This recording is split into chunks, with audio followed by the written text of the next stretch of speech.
what I came to learn was, so many of us are aware of the fight or flight responses to danger and fear and those things. What I had never heard spoken in the world was freezing is also a very valid form of protection for yourself. Yep. And so that wasn't until I was 30 years old that I had heard those words, like freezing is a valid form of protection for yourself.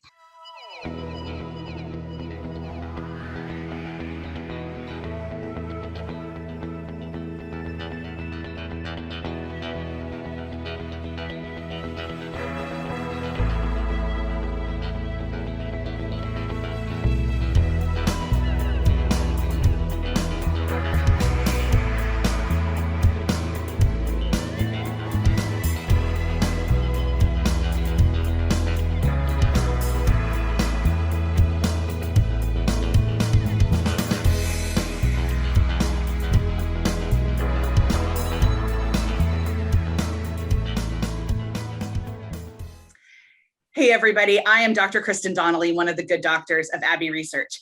At Abbey Research, we deeply believe that curiosity can change the world because actually it's the only thing that ever has. We change our minds and our worldviews and how we move through the planet through stories and relationships. And those always start with questions and curiosity. So in service of that, we've started this series. It's called Welcome to My World, where I get the privilege of talking to fascinating folks from all over the world who are different than me, which is literally everybody, about something in their lives that if we knew more about, we could be deeper, fuller humans. And that's the goal all the time. Today's guest is absolutely no exception. I am incredibly privileged to be joined by Antuan Magic Raimone, who I will call Magic because that's my favorite name for him.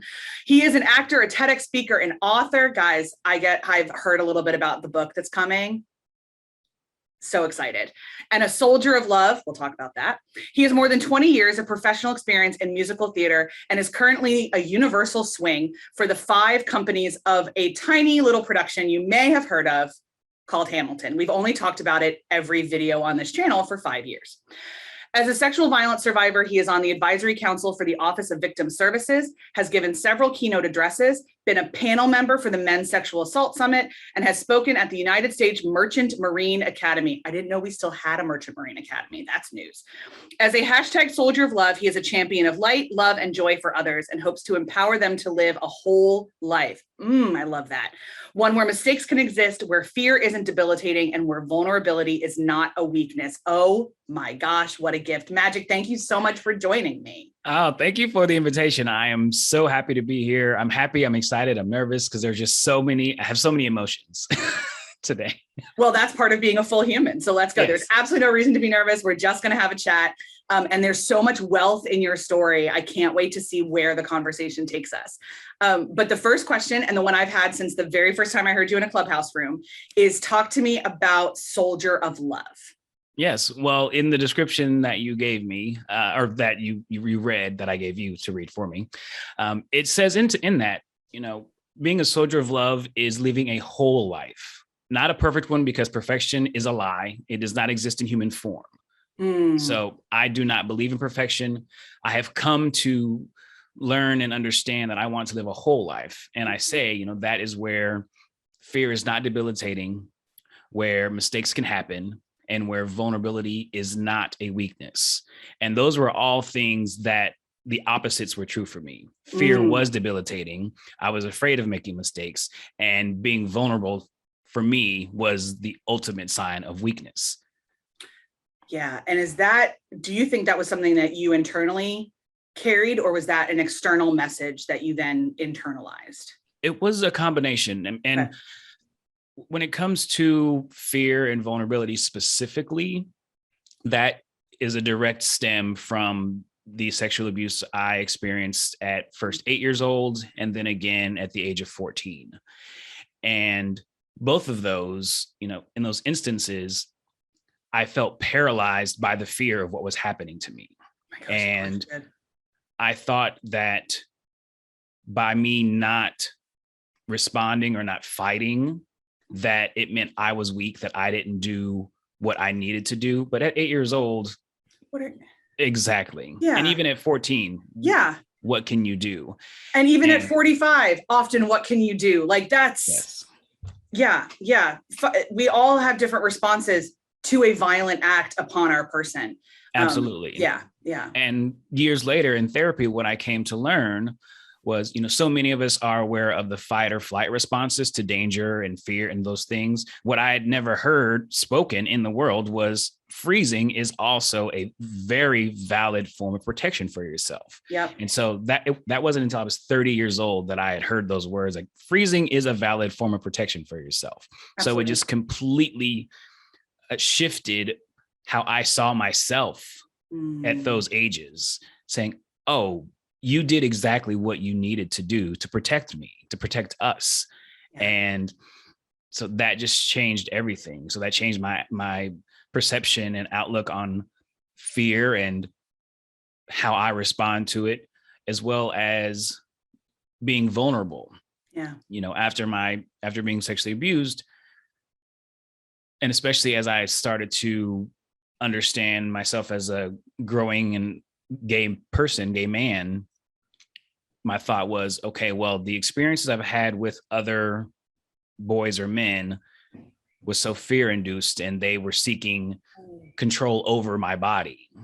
And so my mindset was, if I don't allow myself to, one, be physically vulnerable and also emotionally vulnerable, then I will be in control. I will not be hurt. Damn. That's a thing to believe as you're trying to explore also your sexuality and also your full humanity. Damn, Magic, that's a lot. Yeah. And so again, over the years, what I learned was, in creating this barrier, these walls, and facades, I was not only keeping people out, I was not allowing myself to love in the way that I wanted to love. I wasn't allowing myself to be loved the way I so desired to be loved. And the people that were wanting to love me in that way, I did not trust them. I didn't believe it. I just thought, you're only doing it because you have an ulterior motive that I don't yet know what it is. And I am going to figure out what yours is so I don't get hurt. Yikes. Yeah. So I'm assuming that there was a lot of work from that place to the radical vulnerability you live in now. And absolutely. I would assume some of it is professionally therapeutic work that you were with a professional, but yes. Besides besides a lot of therapy, which a lot of us do, I've talked very openly. I've been in and out of therapy since I was 11, and have done a lot of different forms of it, a lot of different kind of disciplines of it to get what I needed at the time. But besides the therapeutic stuff, what led you to the place where you are now? I have people in my life that have continuously been supportive and shown up for me. One of my best friends, we've known each other, we met when we were 6, I'm now 41, so 35 years. Damn. And I call her sis, she calls me bro, like we're that close. Yeah. And in my book, which we'll speak to later, she's acknowledged in the book. And when I say in the acknowledgement is, thank you for holding my heart when I wasn't able to. Oh God, I use that language too. Oh, I knew we were supposed to talk. But yes, that's so holy when people know who you are when you've forgotten. Yeah. Yeah. And so she was the first example of that at 6 years old. We've been in each other's lives since then. And then I have also accumulated people over the years through different facets, through high school, through college, professionally, as I've, coming to New York. I have a nest of people that I know when I am in my lowest place and am feeling my most fearful about being vulnerable with them, they will honor and respect and hold and allow space for that, for me. Because the thing is for me, I was such a people pleaser. I always wanted people in my life to know, if there's anything that you ever need to talk about or you ever need someone to listen, I will be that person. And I've offered that and offered that and offered that and offered that for so much of my life. And again, I was afraid of calling upon people to be that for me. But I've found so many people that are that for me. And that has also been very important, because to have the skills to be vulnerable is great, but skills have to be put into practice. And so like if you were talking to 20-year-old Kristen, you would have like been coming for her with that statement, because like that's been a big part of my journey too, is because mine looks a little differently. I'm not afraid of people's ulterior motives. I've decided what their ulterior motive is, and I've decided that they only love me because I'm useful. Okay. And so like that's what I've been working through. And I don't know how it is for you, but for me, like even though I've had a lot of breakthroughs and all those kind of things, there's like I still, in my most tired, in my most, exhausted, I'll fall back to that really easily. And it's still a mental discipline to not believe that about everybody and to let them show me who they are instead of me deciding who they are. Yes, very true. And that's something I want to clarify for the viewers and the listeners, is that it's not a matter of at some point you're locked in and it's always there. Yeah, no, that's not who we are as human beings. It's a matter of finding the tools that work best for you, so that when you encounter, when that wave hits you, you can either consciously or subconsciously get into that toolbox, find what you need, and then like pull yourself back to where you want to be. And it's a muscle. It's an emotional muscle that is strengthened and conditioned over time, so that the response time gets quicker and quicker and quicker. It's not as debilitating as like multiple days of just beating yourself up or whatever that might be. Yeah. It could take minutes, it could take a few hours, it could take a day, whatever that is. It's a matter of, again, exercising that emotional muscle so that okay, this is something presented to me. That's a story. What do I know to be true for myself? How can I respond to this stimuli, this impulse that is more in line with my spirit and who I am, who I know myself to be, and what's triggering me? It's understanding those things. Yeah. And that comes from the work.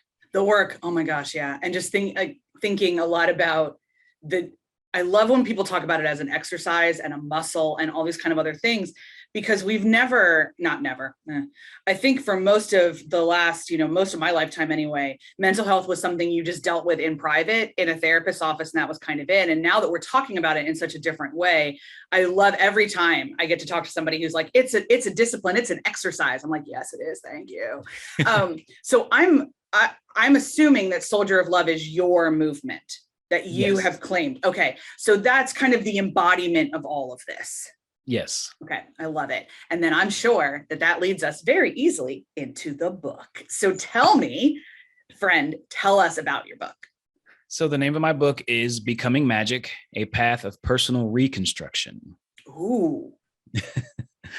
And yes, let's just let that settle in. The reconstruction is a word we need to be using a little bit more. Tell me more. Well, in writing the book, I started writing it a few years ago, 2 or 3 years ago, and I had actually 3 book ideas. I was trying to decide which area of my life to write about. If I wanted to write about the performance aspect, if I wanted to write about the sexual survivor aspect, if I wanted to write more like broadly. And I just thought, well, they're also intertwined. Like, yeah. I was going to ask, that was going to be my follow-up question, is how do you possibly separate them? Because just even knowing performers and being a performer myself, that's a part of your journey journey of healing is always performance. So how do you separate those? And yeah. So I had started working on whichever number draft it was. And better if we don't keep track. Yeah, exactly. Yeah. And so it was 2019, and the year was coming to an end, and there was a lot of things happening with work because I was in the city of Chicago with the company of Hamilton. I had been there all year, and that show was coming to a close. And so I was like, okay, let me just kind of put a pause on the book. And then I set my sights to, hopefully I'll write a first draft of whatever this next version is by the end of 2020. Okay. Was my soft goal. And the wonderful, miraculous way that the universe works, it says, okay, I hear what you want, and I'm going to give you so much more than that. Yeah. And sometime last year in this early summer, our good friend and love coach, Trisha Brooke, just mentioned that she had a contact for a ghostwriter. Mm-hmm. And I had not thought about working with someone to write the book. One, it was my first book that I was ever writing, and I just didn't know how that all worked.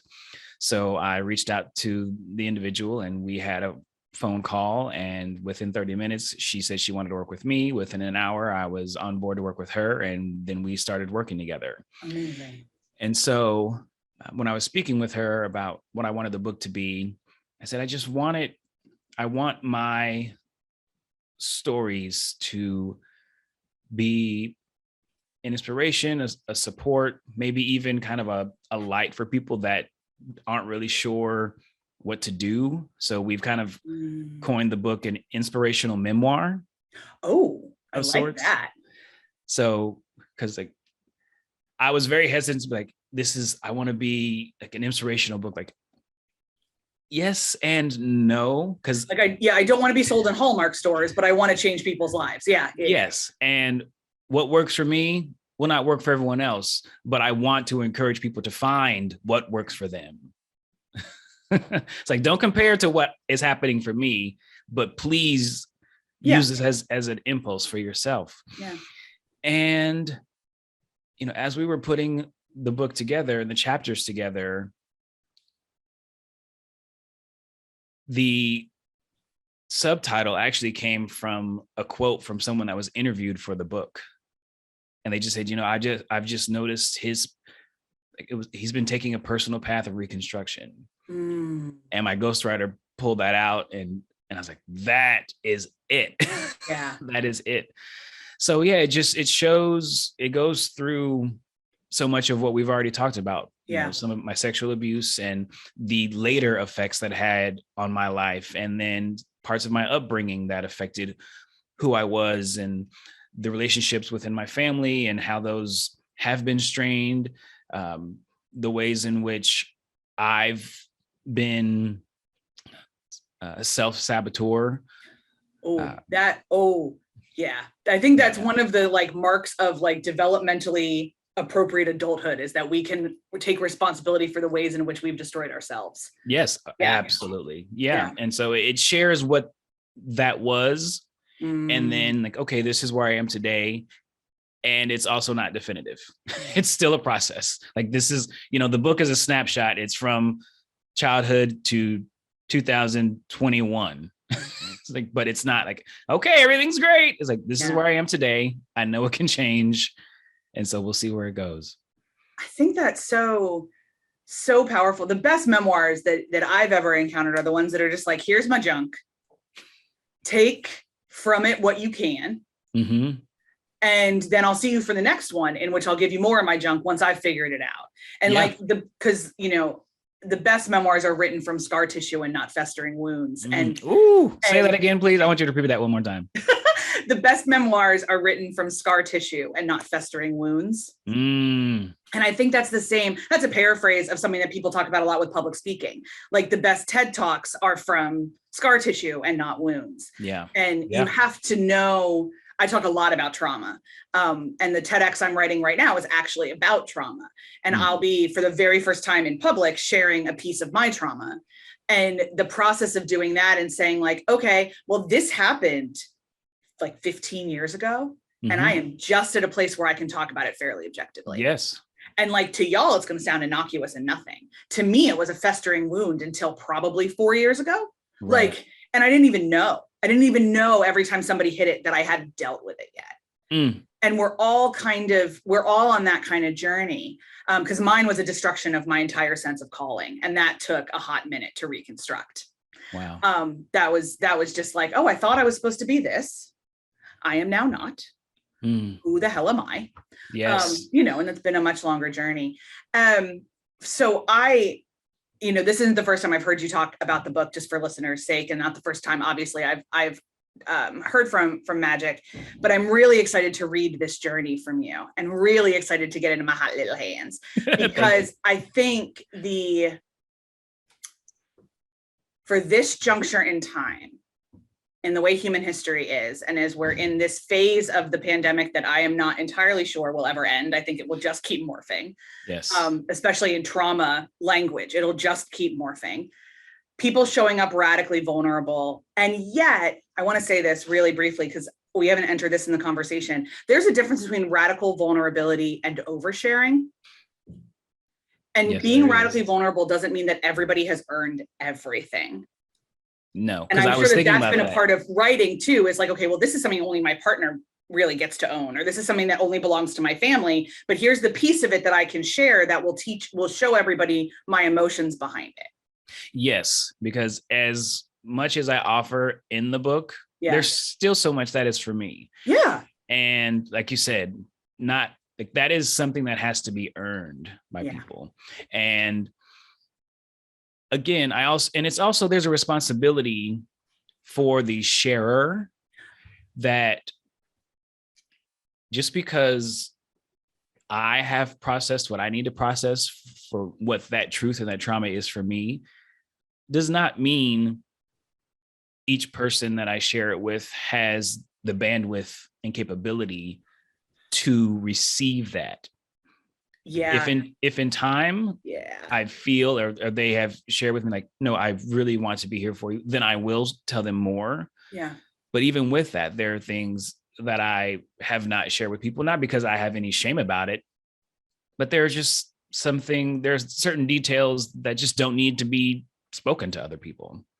Yeah. And I think that's such a great point. And I think, especially with the nature of your trauma, which publicly we understand in a different level than we may understand some other traumas. Like, we've talked a little bit more, when people hear, oh, this person's a sexual assault survivor, they can put a box around it a little bit differently, right? Yes. So there's some shorthand there that the culture has done for us in a certain way. And so then our responsibility as people who want to learn from you, who care about you, who love you, is to then see your particular decoration on that box and your particular way. But that doesn't mean that we can't learn from the shorthand. Exactly. And so like that's still, because we still don't know everything. We still don't know everything about what that process looks like for people. And the other thing I love too is your identification of what it does to us as listeners. Because especially in this world right now, where every day is a trauma dump, like our phones are trauma dumps from total strangers all the time, the responsibility of being in relationship with somebody and disclosing trauma and working through emotions in relationship is a level of, I think, like next level humaning. It's like next level responsibility. And I love that you've brought that into this conversation. Thank you. And that's something I'm not sure when I started to consciously think about that, but whenever I did, it became part of my email signature. And if I'm emailing from my phone, it says, I take responsibility for the energy I put into this world. And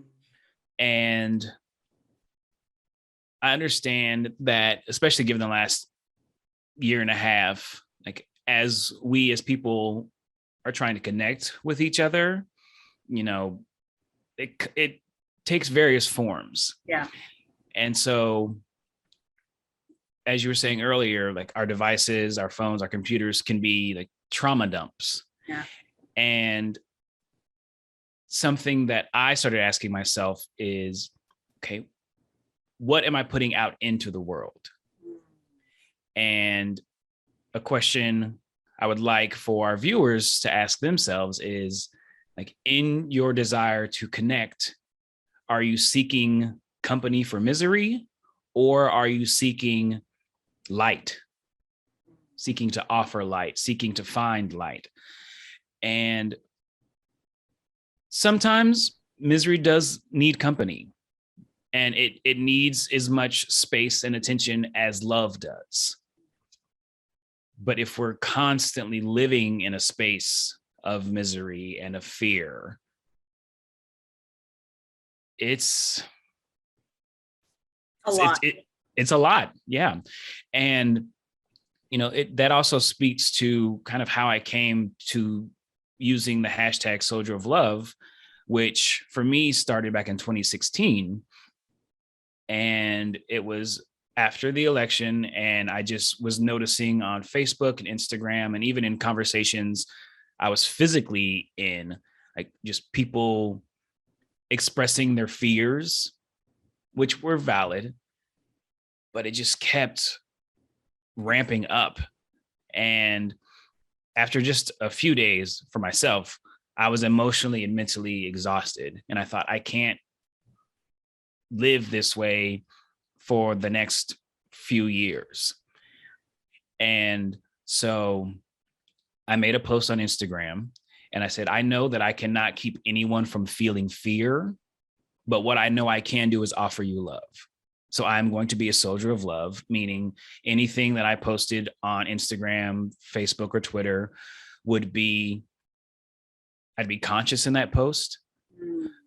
It would be, the purpose of the post would be to inspire, to inform, maybe even educate, and sometimes even humor.